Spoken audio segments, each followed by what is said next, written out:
知って得する雑学。実は、人はくしゃみをしている間、目を開けていられないと言われています。くしゃみは体が反射的に起こす強い防御反応で、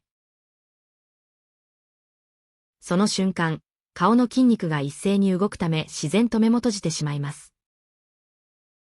ちなみにくしゃみのスピードは時速 160km 近くになることもあります。